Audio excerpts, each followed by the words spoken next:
ఈరోజు మా పార్టీ ఆఫీస్లో కోవెలముడి నరేంద్ర అంటే మా నాని అన్నగారి 56వ పుట్టినరోజులు జరుపుకొని 57వ వసంతంలోకి ఈరోజు అడుగు పెడుతున్నారు.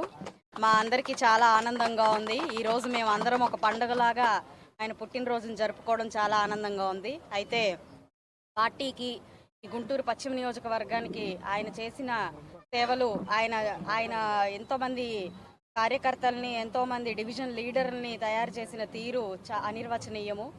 ఈరోజు నాకు కూడా, నన్ను కొత్త అయినా కూడా ప్రతి ఒక్కరిని నన్ను కల్పించి నాకు సహాయ సహకారాలు అందించాల్సిందిగా వారందరికీ దిశానిర్దేశం చేసి ఈరోజు నాకు వెన్నుదన్నుగా నాని అన్న నిలిచారు. దానికి నేను ఎంతగానో కృతజ్ఞురాలిని. మన నాని అన్న మరిన్ని పుట్టినరోజులు జరుపుకుంటూ మా అందరికీ ఆదర్శంగా నిలుస్తూ మమ్మల్ని ముందుండి నడిపిస్తూ ఉండాలి అని చెప్పి పలు విధాల దేవుణ్ణి ప్రార్థిస్తూ సెలవు తీసుకుంటాం.